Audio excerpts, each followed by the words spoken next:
A very good day to you and welcome to Herman Manyora's YouTube channel. My name is Jedel Kabir. It's always a pleasure to have you joining us here for conversations to shape the political and policy decisions being made in this country. It's as if Azimio la Umoja has united with government. Where's the place of Rigathi Gachagua? There's conversation about him not introduced to speak, forcing the president to come and introduce him to speak while they were at Kenyatta Institute, KICC. I'm here with Herman Manyora, going to talk a little bit about Gachagua in this new arrangement. Prof, are we looking at what we saw with Deputy President William Ruto when President Uhuru was in power? Now with Rigathi Gachagua, people are bashing Ichung'wah for not letting him speak. Maybe it was some error in protocol, maybe confusion because Raila was there. But what did you make about that thing at KICC before you even talk about Gachagua? How can you confuse? The Deputy President is not a small boy in the mixture of big men. How can you fail to notice Gachagua, the truthful man of God, the Deputy President? So what was happening? It can only be deliberate. You think you can use that opportunity to score some. That is smallness that is common with small people who are insecure. Yeah. If you are not insecure, you just give the Deputy President his place. You don't have this because this is a matter of protocol. Yeah. So what did you make of now President Ruto coming out and bringing him in? Do you think this is the right move, or probably the president had seen the backlash that would come later? Of course. And you see, it is coming at a time when Kenyans are not entirely very happy people. So that's why they are noticing those small things. You don't have to go there. So the people who made that happen that way, they should be ashamed of themselves. For the dailies, you can't ignore your deputy president. You may not like him, but so long as he's still the deputy president, you can't ignore him. For the dailies, it was opposition working with government. That was the dailies on Wednesday. From where you sit, where does this leave Rigathi Gachagua? Is he part of government as you look at the situation? Let me tell you this. Even in societies where polygamy is the norm, some cultures among Muslims, for example, even in such societies, including some other societies, let me tell you this. The introduction of a new wife into a family is never anything to smile about if you are the first or second wife, a third one is now coming. It's just human. So the arrangement where Ruto begins to work with Raila, surely, must rub some people the wrong way. Some people will be affected. Yeah. And especially consider what Ruto and Gachagua said about Raila and about the unimaginable handshake. The vigor with which Gachagua put forward that case, that never shall we ever go into a handshake, because the handshake destroyed this country. So how do you expect them to be comfortable with the Raila presence now? Okay. Then what does it show about governance when they had made that declaration? Gachagua said that put traps. What does it mean about governance specifically in Kenya when it comes to dealing with Raila Odinga? There is a profession which people consider to be the oldest profession. I don't quite know whether it is the oldest. But I know where you're going. You can see it in the Bible, it is still there. Where people ask, if you have never done something, throw the stone on this woman. Yes. So people say politics is like that profession. Yeah. Let me say it, prostitution. Yeah, so they say politicians and prostitutes are the same. They have no stand on anything. Famously, Winston Churchill, the war premier of UK, said, "Eating my words has never given me constipation." So a politician says this, and with a straight face says the next thing the following morning. It would appear that that's how politics works. We could make politics better. There are places in this world where politics is not crooked. It's not a den of thieves. The politicians are not thieves. They are not buccaneers. But it would appear there is quite similarities between prostitution and politics. You know, when this happened with Deputy President Ruto then, the time was almost ripe. He started tangering. The function was coming out clearly. Yes. Is it time now for Deputy President Rigathi Gachagua? No, my advice would be not yet. Stay in that position, consolidate Mount Kenya people together, make more friends outside Mount Kenya, like Ruto did. No, Ruto started when nobody was noticing. So it's a little tougher for Gachagua. Ruto began immediately after 2013 elections. He was looking at 2022. So he began making friends. and raiding even Uhuru's backyard and making friends, many of whom he assisted through nominations in 2017.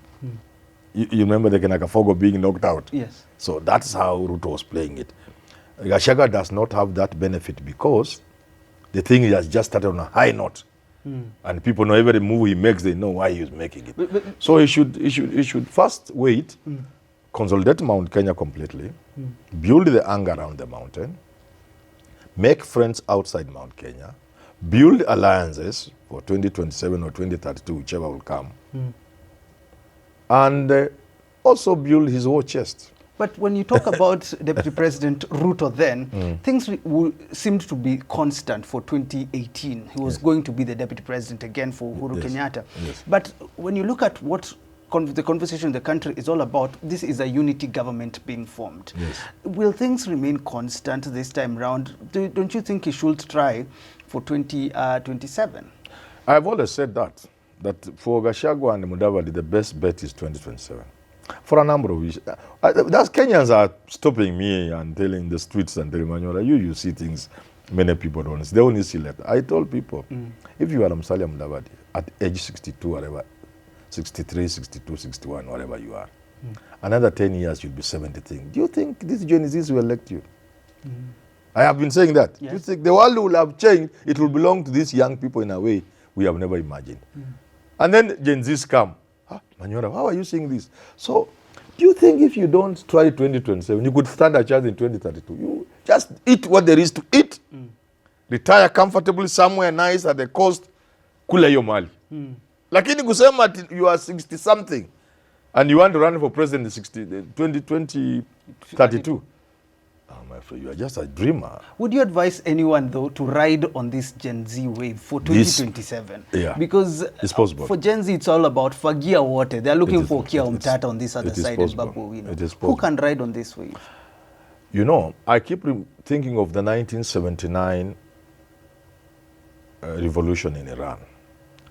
And when the revolution happened, the people just brought back Ayatollah Ruhollah Khomeini, the spiritual leader, and planted him there. This was such a moment for Raila Odinga. The boys would have made noise, the girls would have danced in the street with selfies, and they would have prepared the ground for just bringing Raila to install him up as president. Irrespective of what time, I'm not talking of now, I'm not talking of 2020, but I'm talking of that time when there will be an opportunity for people to replace Ruto.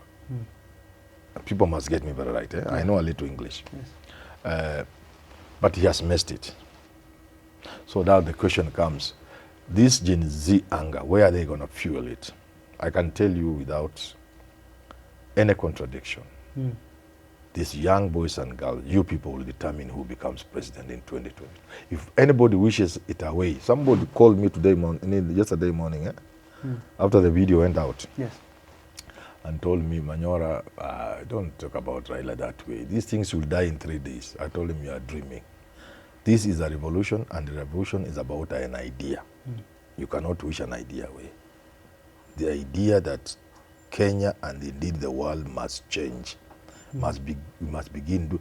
The boys who never registered to vote, the boys who had registered but never voted, and the girls, in 2027, without much support from anybody else, will determine who becomes president. When I asked who that person becomes is a tricky question. But I wanted to know, based on what will the Gen Z decide the who?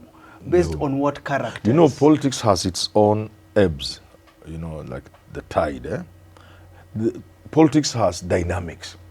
It is those dynamics that will determine, when the time comes, who then will the Gen Z put in State House? But they will put somebody in State House. It can be Ruto. I keep saying, what Ruto needs to do is so little. I've never understood why he's not doing it. It can be Ruto. Is there still salvation? It can be Raila. It can be Kalonzo. It can be Gachagua, the truthful man of God. It can be a new person. It can be Umtata. You have mentioned Umtata. I've heard Buzeki. It can be anybody. It can be Manyora.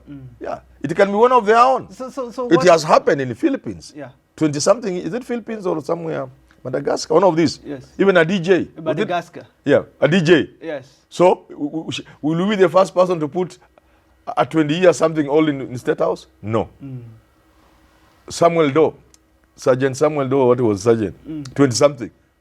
Kina Thomas Sankara, Kina Gaddafi. They were not old people. They were in their 20s and 30s. Yeah. So, the Gen Z can say enough of these geezers. They call us geezers. Yes. Yeah. And just say, look, Boniface Mwangi got State House. They can say. So for all They this, can even be mad and say, Miguna, drain the swamp. he has been told he was correct. Everybody is apologizing. Yeah. He was correct on Raila Yeah, being a drain the con man. swamp. That's how, Yeah. you know, it has been stated. The leaders of a country must never lead the country into a state where they can make bad, dramatic mistakes. If you look at countries where demagogues have taken over power, the leadership had prepared the groundswell, the anger in the people. And when a demagogue comes around, he exploits that anger. A shook. Like people like Trump, you know. Yes. You spoil the country so much. When he talks, what he says resonates with the people when I'm back at White House. But how? How did he beat Clinton? Now they know. And other countries and other leaders ought to know. Try as much as possible to listen to the mood on the ground. So that you do not have anger swelling among the people. With that anger, somebody just comes and taps into it. Tap. And he can reverse the gains you have made in the last 60 years. You go back to 1950. So that's your advice to the boomers, we're calling them. These The old boomers, my politicians. people. We should do things better so that we don't set the country up for radical leadership that will distort everything. We need just to change. This country just needs to change the way we do things. Let the judiciary work. Let the judiciary work. We need to have a conversation of how the judiciary can work.